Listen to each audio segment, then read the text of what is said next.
She will leave you if you become weak. That's not bitterness. That's biology. That's not cynicism. That's psychology. And no amount of hope or honesty will save you from that truth. Friedrich Nietzsche saw it clearly. Human behavior is not built on ideals. It's built on instinct, dominance, and survival. And when it comes to attraction, love, and loyalty, no one escapes these forces. Not even her. You could give her everything. Your love, your time, your effort. But the moment you let your guard down, the moment your strength fades, the moment your frame breaks, she starts to shift.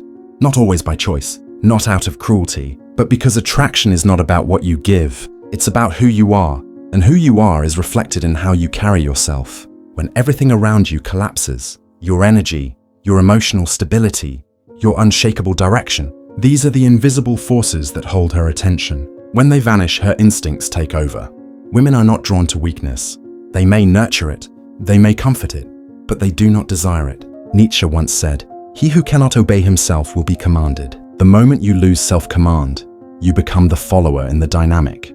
You lose polarity, you lose tension, you lose her respect, and when respect is gone, love dies quietly. You'll see it in her eyes first. Her smile won't reach as far. The text will come slower, the touch will grow colder. Not because she's planning to leave, but because her instincts already have. Biology doesn't wait for conversations, it moves in silence. You thought showing emotion would bring her closer. You thought being available would make her feel safe. But you forgot the first rule of masculine energy. Safety is not the same as strength. She will leave when she no longer feels your power, your drive, your ambition, your calm under fire.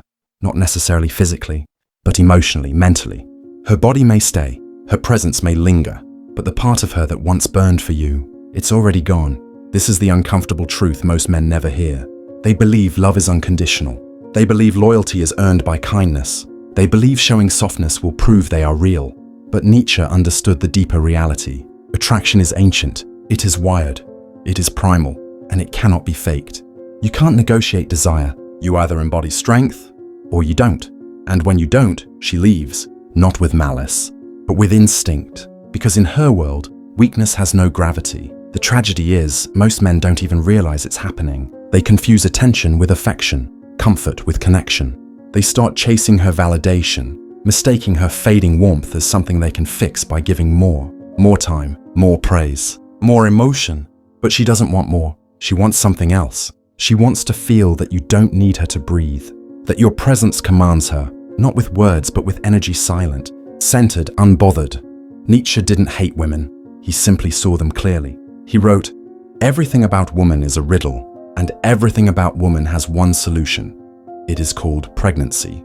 Not to reduce her value, but to highlight a deep biological reality.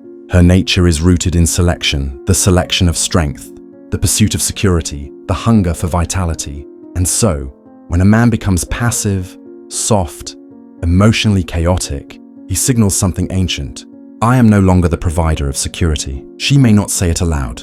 She may not understand it consciously, but her instincts begin to detach. Women do not fall out of love overnight. They slowly peel away. They stop looking to you with admiration. They start testing, pushing buttons, breaking your rhythm not to destroy you, but to see if there's anything solid still there. And if you fail those tests, she doesn't just walk away. She lets go emotionally, piece by piece, until the man she once respected no longer holds the throne in her mind. Nietzsche saw love as a battlefield of power. Whatever is done for love always occurs beyond good and evil. It's not about fairness. It's about forces. A man rooted in power doesn't need her approval. He moves with purpose. He lives by principles. He doesn't over-explain. He doesn't beg for clarity. He doesn't orbit her moods. He centers himself in his own. And that's exactly what keeps her drawn. Not constant affection, not over-communication, but the pull of stability, the magnet of certainty. You don't win her heart by worshipping her. You hold it by commanding yourself. Because deep down, even if she doesn't say it, she doesn't want to lead. She wants to feel led. Not controlled, but inspired.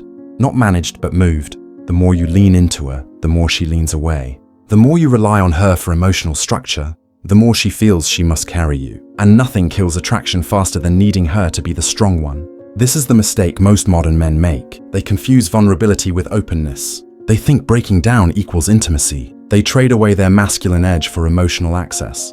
But Nietzsche's warning cuts through the illusion. Love without power is short-lived, And power without self-mastery is nothing but noise. So if you want her loyalty, you must command your reality. Be the force that doesn't bend with the wind. Be the storm she knows she can trust to never collapse. Because in a world of soft men and loud emotions, the one who holds his frame becomes unforgettable. If you want to keep her respect, you must realize that true power is not measured by how much you give, but by how much you hold. The final truth is that every moment you allow yourself to become vulnerable, you chip away at the force that once anchored her desire. A man who clings to her for emotional shelter slowly becomes a burden rather than a sanctuary. The energy that once drew her in evaporates as soon as it turns into neediness. The difference between what she craves and what she abandons is the silent language of strength. A man who is unyielding in his purpose, who does not dissolve into soft apologies and endless justifications, stands apart. The strong do not comfort her with endless reassurance. Instead, they inspire her with unspoken confidence and unwavering conviction. When you live by your own rules, when you command your life rather than surrendering to every shifting emotion, you create an aura that demands attention. It is not about playing games or hiding behind hardened facades. It is about knowing yourself so well that you no longer fear solitude, because you understand that your value is inherent and independent of validation from others. The moment you start to measure your worth by her fleeting affection, you begin to lose your grip on the power that fuels your very essence. That is when her interest naturally drifts away, because what she once found magnetic, the mystery of a man who is securely anchored in his own being, has now given way to familiarity and predictability. Familiarity dulls the allure of power. A man who stands firm, who cultivates his inner strength, becomes a beacon in a world drowning in mediocrity. His resolute self-possession is a quiet force that both attracts and demands respect. It is this potent blend of control and self-reliance that transforms mere affection into lasting admiration.